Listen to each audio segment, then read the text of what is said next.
All right, we're gonna go through the little history of the Capaci family. Papa, who is this right here? His name is Andrea Capaci, the original Andrea Capaci. And he is your grandfather. He's my dad's father. Okay. And tell us a little bit about Andrea Capaci. Okay. Andrea Capaci, okay, in the 1800s, was living in Pane de Greci, Italy. Okay, and he got married to my grandmother Anna, grandmother Anna. Okay, I don't know the exact year, but he had three children in Italy. He decided to come over to the United States, and he came the legal way, through New York down to New Orleans to get a job, to get money to bring his family there, okay?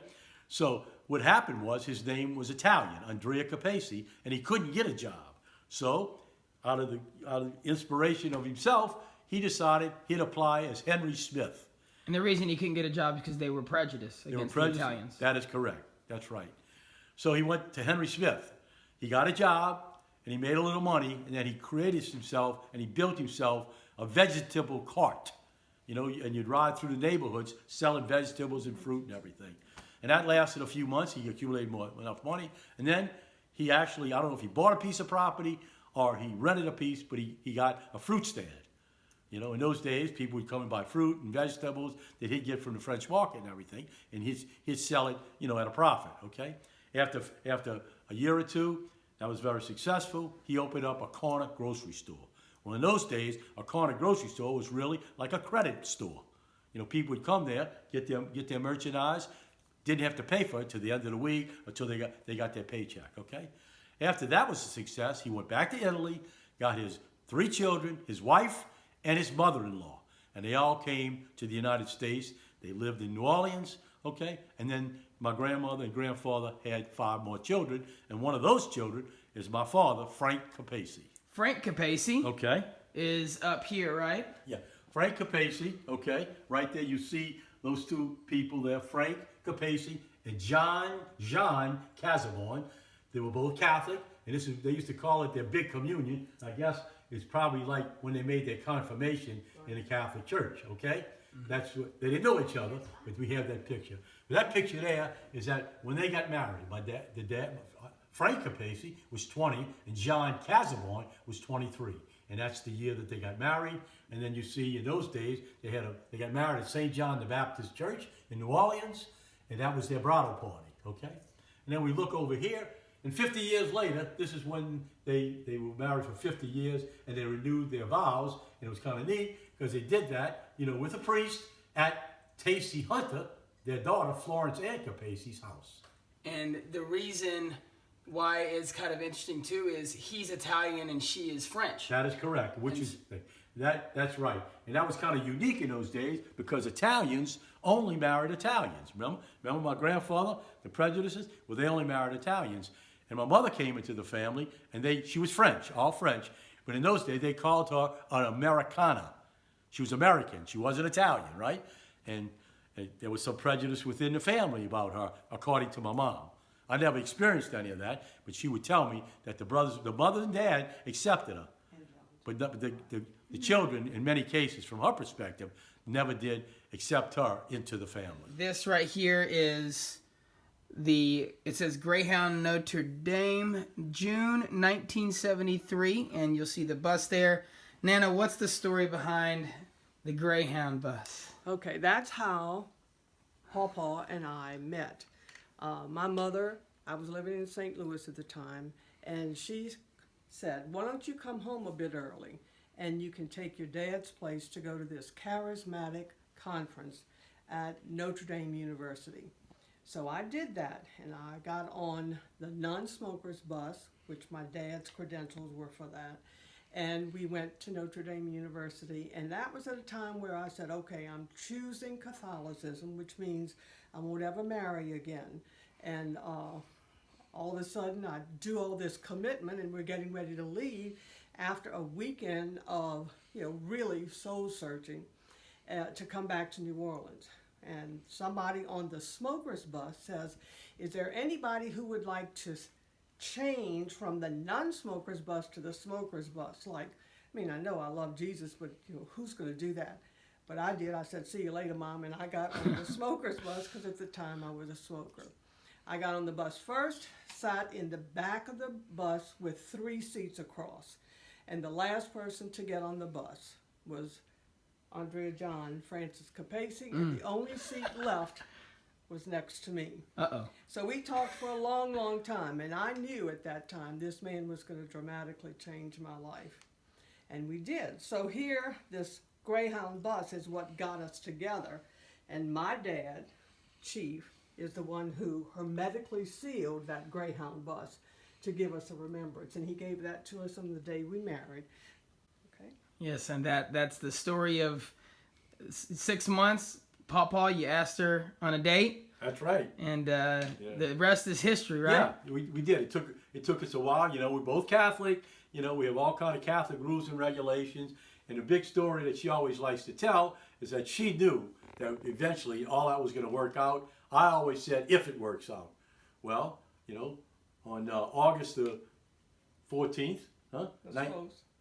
August the what, babe? 7. August the 7th, 1977, God's blessing came upon us, and we were married Able to marry in the Catholic Church. in the Catholic Church. When we were dating in those 4.5 years waiting for our annulment so we could get married, you know, we spent lots of time with our chaperones. Bruce, And you have Bruce. Eric, and Brett. You know, Brett, Bruce, and Eric. And so this was the time we went to my cousin's house and we just played basketball. And I love taking pictures, documenting our lives. So as we go across, you can see the difference. You know, hair, glasses, hair. And then this is the next one. We added a child. Yeah, oh yeah. Oh, yeah, there's Stacy came Aunt along. Stacy right there. Yeah, surprise, surprise. And then Stacy and Kyle, so that rounded off our 5 children. And we never did say stepchildren or half, or it was always our 5 kids. And so this is just as we continued through our lives. And your mom was a big part in making sure that was important. Yeah, Was- she really did. She taught us a lot about inclusion. You know, like she would say, I remember she asked Eric and Brett, you know, to please give me an 8x10 picture. So, because she had a wall of all of her grandkids, and she wanted them to feel like that they were part of our family, not just Drea's children. Now we have, this was 2 years ago. This is the whole family with the great-grands.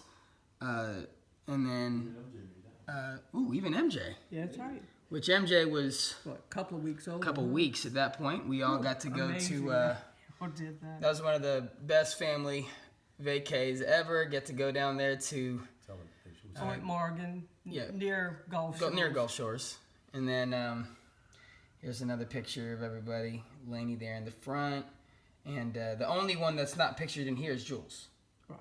Because Well, Jules and Archer, Oh, and Archer. I forgot. Yeah, and Archer they because were in the bellies. Yeah, that's right. they were still in the bellies.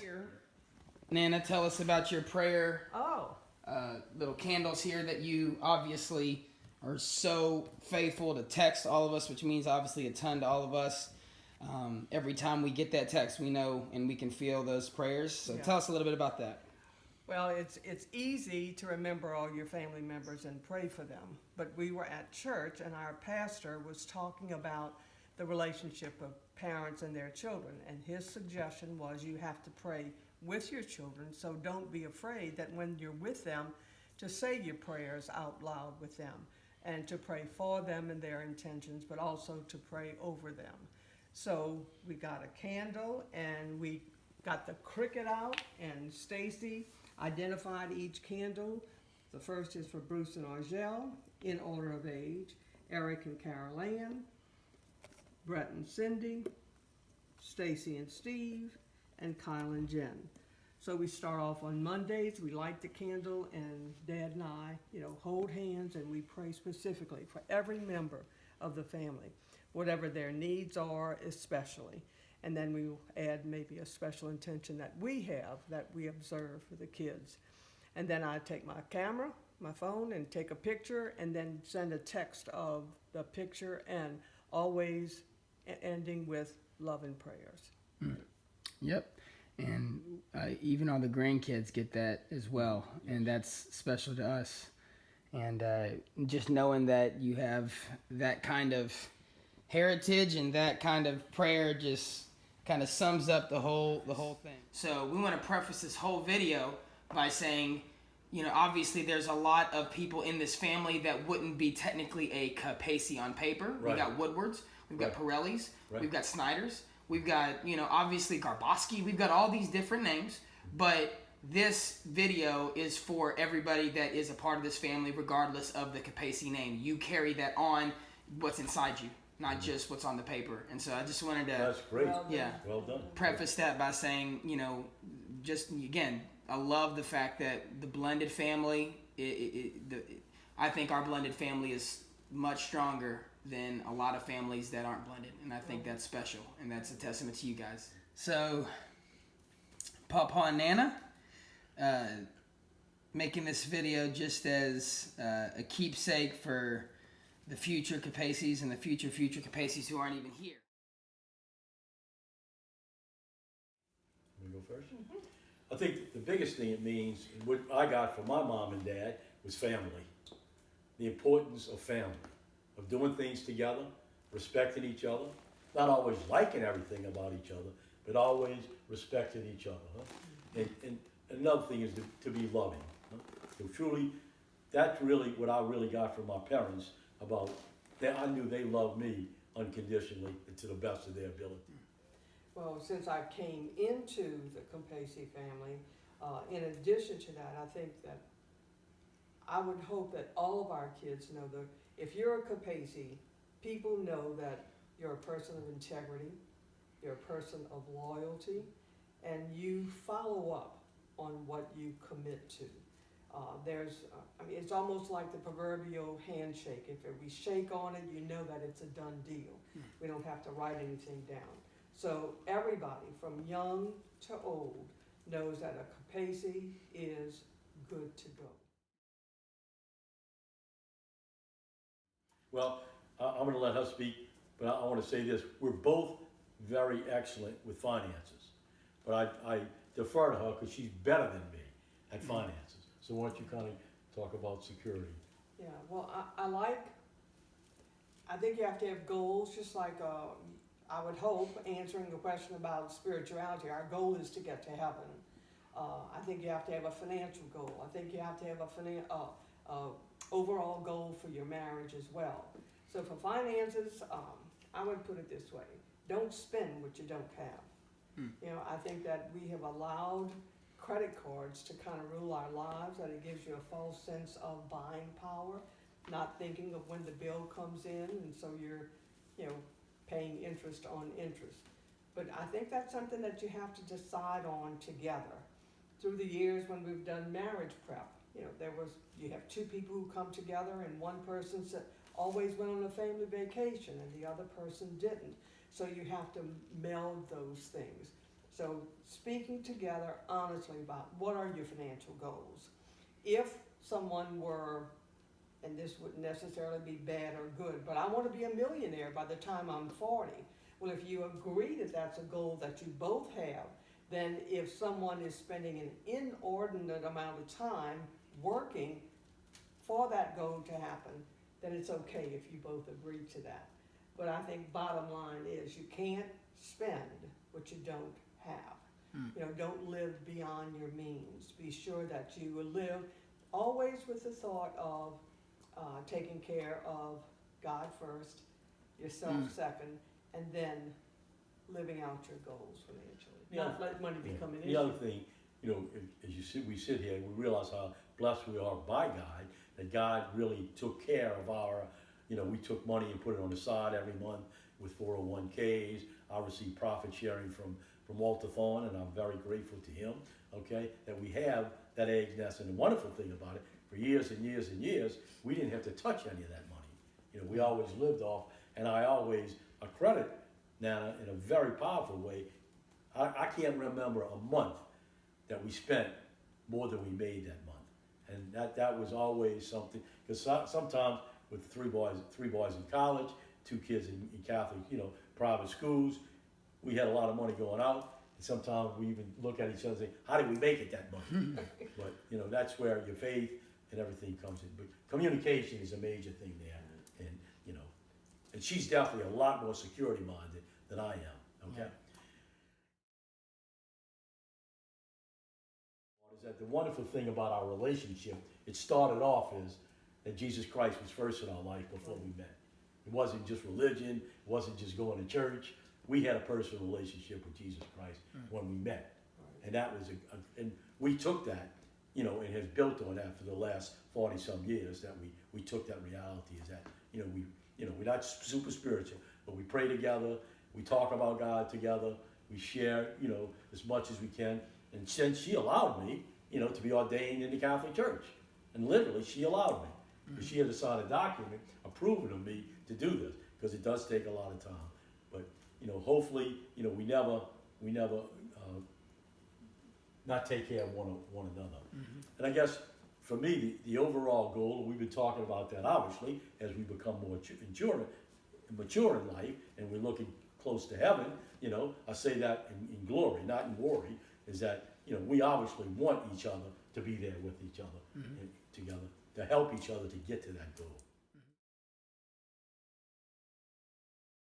So. Okay, and I'll start off with this part is that, obviously one of the most powerful things that we have is that we, other than God, we put each other first. Yeah. We don't put our children, we don't put our grandchildren, we don't put our great-grandchildren, even though they're extremely important. Or the people that we minister to, we put each other first. And it's hard to live day in and day out, but we put each other first. And the other thing is, and I'll maybe speak to some of the men and the future men, is that this has to be your queen here, the person you married to. Plus we should be head of our households. That doesn't mean we tell our wives what to do, huh? But we are strong in our faith, in our finances, huh? In what we do with people. Us Capaci men, have to take on that responsibility. Because from my perspective, society doesn't think that's very cool, okay? And I think as a Capaci, and I think we have to realize that it's our responsibility. But never, in any kind of way, don't treat her like that she's that queen in our life. Well, when we married, we did the typical church vows, have and hold for. We wrote our own, and one of the main things that I was so impressed with, and I think it was through the guidance of the Holy Spirit that I verbalized and said that He was the completion of all that I am not, the complement to all that I am. And we've oftentimes, when we've given each other cards, we say, go back and read your vows. Yeah. Because sometimes we take each other for granted, and I don't think that's a bad thing. We tell people often, the best thing you can give to your kids is for them to know that this relationship is first. And if it is first, then I think you're together on the same page, because you have to communicate. Communication. Talking about all not the easy stuff, but talking about the hard things too, about how you're going to discipline your children and all your everyday things, that it's okay to have a disagreement. It doesn't mean you're having a fight, but you can have differences of opinion. Therefore, the completion and the complement, piece of our vows. Right. I think that a major thing that we did that I think really enhanced our marriage is to do marriage prep for other people. Now, the Catholic Church, has that you must do some kind of marriage preparation program, and you have to do that 6 months before you marry. And of course, when we started doing this in 1983, I think we were a little timid, more so than a lot more timid than we are now. We're bold to come out there and say, you hear what each other are saying? That you've got to really look at each other in the eye and be honest about your communication. And I think in marriage, if I can only be a good wife and a good mother if I know myself. I need to know my strengths and weaknesses, what I'm good at, what I'm not good at, and be honest about that. And then once he does the same thing and we can talk about it, then it becomes a partnership. And it's so great to know that there is nothing that's going to change I love your loving me. I mean, it doesn't mean he's gonna like me all the time, but nothing is gonna change loving each other. Amen. And you know, something that the piece of advice that you had given us around that table was about the tattoo on the hand. You want to give that one? I like that. That honestly, I promise you, you can ask her. I've shared that with so many people. Yeah. Well, let me just give you a short little story. Not a real tattoo, right, Papa? No. Not a real. Amen.